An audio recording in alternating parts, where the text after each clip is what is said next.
Today,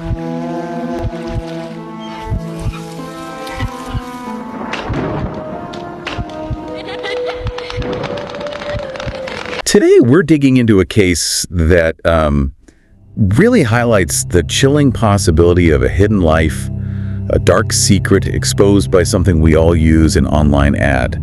We're taking a deep dive into the story of Philip Markoff, who became infamous as the Craigslist killer. Yeah, and for this deep dive, we've pulled together quite a range of sources, detailed crime reports, police records, but also some really personal accounts too. Right. Our goal isn't just to recount what happened. We want to help you understand the surprising details, the really unsettling patterns behind these crimes, and, well, the man himself.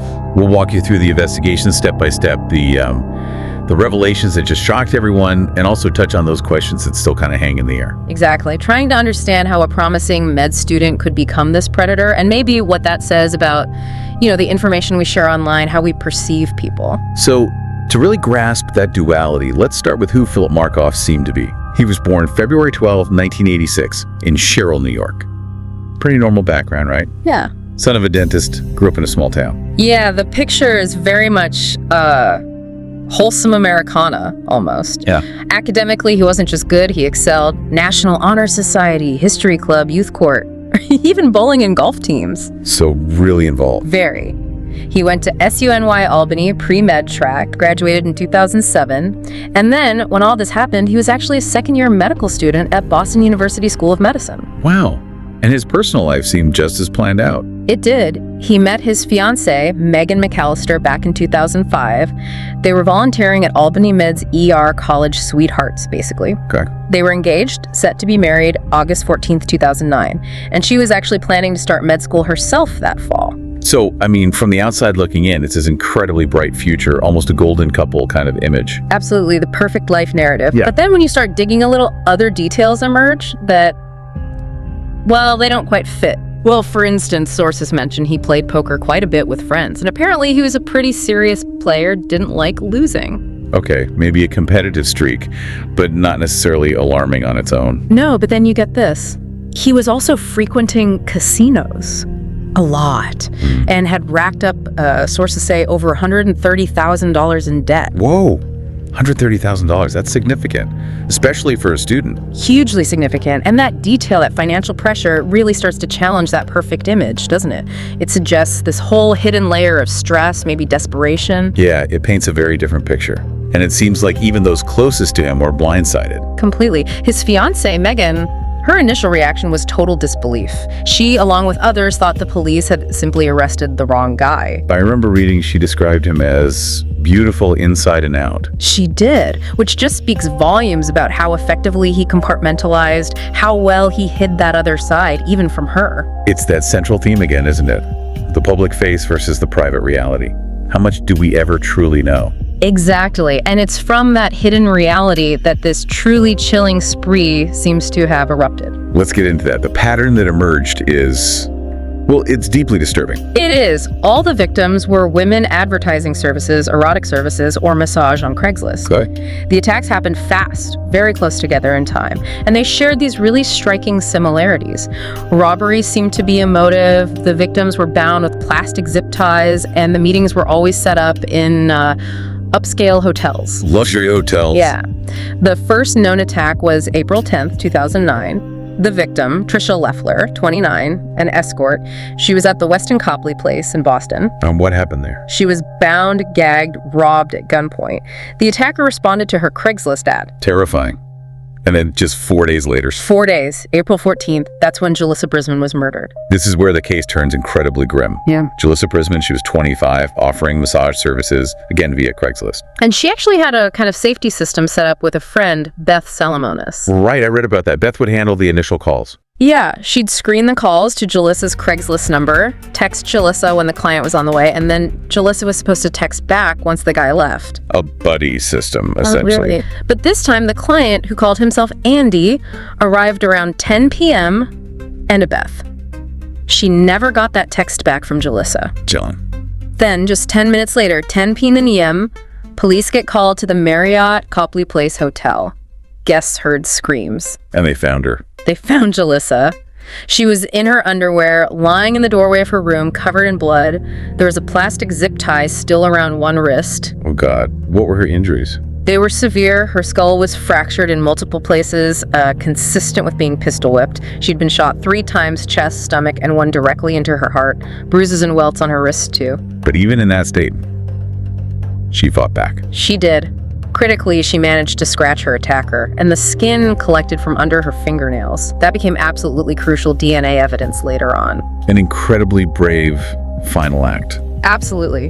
Then, just 2 days after that murder, April 16th, there's another incident. Unbelievable. The audacity. Right. This time it's in Warwick, Rhode Island. Holiday Inn Express. The target was Cynthia Milton, an exotic dancer offering lap dances. And this was an attempted robbery? Attempted, yes. It was actually interrupted by her husband, who was nearby. Okay, so he intervened. He did. And interestingly, Markov, or the attacker, as they knew him then, didn't use the gun this time. He just ran. And he'd set that meeting up differently. He used a disposable track phone. You know, those prepaid phones often used to avoid being traced easily. So the similarities are just stacking up. Craigslist ads, women offering services, zip ties, luxury hotels, robberies a motive. Exactly. Police very quickly suspected these weren't isolated incidents. The timing, the MO, it all pointed to one person. And the evidence started coming together pretty fast after the Brisbane murder, didn't it? It really did. Those hotel surveillance cameras were key. They had photos of this young, tall, blonde man in a cap at the Marriott Copley Place around 10:06 p.m., just minutes before the Brisbane attack. And they connected him to the first attack. Yeah, a detective recognized him, said it was the same guy Tricia Leffler, the first victim, had described as her attacker. Wow. Okay, so visual confirmation building. And then there was the electronic trail. This is fascinating. Jalissa Brisbane's friend, Beth. She had the contact info for Andy. The fake name he used. Right. She gave police his email address and the cell number he used. And that email address, that turned out to be the golden ticket, really. It led them directly to Philip Markoff's apartment in Boston. Incredible. So the digital footprint. Combined with the physical evidence, remember the DNA under Jalissa's nails? Yes. That helped confirm it. They had their man. So the hunt intensified. Yep. Police tailed Markoff for several days. Then on April 20th, 2009, they made the arrest. And the location of the arrest is telling, isn't it? Very telling. They stopped him in Walpole, Massachusetts. He and his fiancée, Megan, were actually driving to Foxwoods Casino in Connecticut. Foxwoods. Yeah. Directly linking back to those gambling debts you mentioned earlier. Exactly. It just ties that hidden life together, doesn't it? So they arrest him. What did they find when they searched his place? Quite a haul. They found a semi-automatic handgun. Ballistics matched it to the bullets used in the Brisbane murder. Okay, the murder weapon. Plus, more plastic zip ties like the ones used on the victims, duct tape, his laptop, which had communications with Jalissa Brisbane on it, several of those disposable track phones. And something else, right? Something particularly disturbing. Yes, several pairs of women's underwear, stolen. Police later confirmed 2 pairs belonged to the first victim, Tricia Leffler. Chilling. So Markoff, this 22-year-old med student, no prior record. He's charged. Armed robbery, kidnapping, murder. He insisted he was innocent, pleaded not guilty at the arraignment, but the evidence was mounting, and a grand jury indicted him for first-degree murder and the other charges. It seemed like the case was heading towards a major trial. Yes. He spent time on suicide watch, was moved to the jail's psychiatric unit at different points. Officials were clearly concerned. And then, almost exactly a year later, August 15th, 2010. 1 year and 1 day after that planned wedding date, Philip Markoff was found dead in his cell. he succeeded in taking his own life. He did. Wow. And the method was, well, it was brutal and pointed to his medical knowledge. He used what was described as a primitive scalpel made from a pen and some metal to cut arteries in his ankles, legs, and neck. Oh my God. He also reportedly swallowed toilet paper to block his airway and tightened a plastic bag over his head with gauze. It was a very determined, a very violent end. And there was something else found in the cell, wasn't there? Something personal. Yes. A final, deeply unsettling message. He had written Megan's name and their pet names for each other on the cell wall in his own blood. How awful. And photos of the two of them were apparently scattered around. It's a really disturbing final scene. And his death meant Well, it meant the legal case just stopped. Exactly. No trial, no jury verdict. For the victims, for their families, there was no public day in court, no conviction. Just this abrupt, violent end by his own hand. It left many feeling like justice wasn't fully served. So, looking back at all of this, what do we take away? What does it all mean? Well, I think the most striking thing, the thing that resonates, is that stark contrast. The outwardly perfect, promising life versus the hidden chaos and violence. The duality. Yeah. It forces you to think about how well we can ever really know someone, doesn't it? How easily facades can be maintained. And the motive. It still seems a bit murky, right? Robbery was clearly part of it. Robbery seems like a motive, maybe the primary one stated, but the specific targeting women offering sexual services via Craigslist and the nature of the control, the binding, it leads to a lot of speculation that there was a significant sexual motivation too, perhaps primary, with robbery being secondary. And the gambling debt throws another wrench in. Was it financial desperation driving the robberies? It's definitely a major factor to consider. Maybe the debt pushed him, accelerated things. It adds that layer of financial pressure to whatever else was going on internally. What about his brazenness? Being caught on camera, using an email traceable back to him. Did he think he was smarter than everyone? It's hard to say for sure. Was it extreme hubris? A belief he could outsmart trained detectives?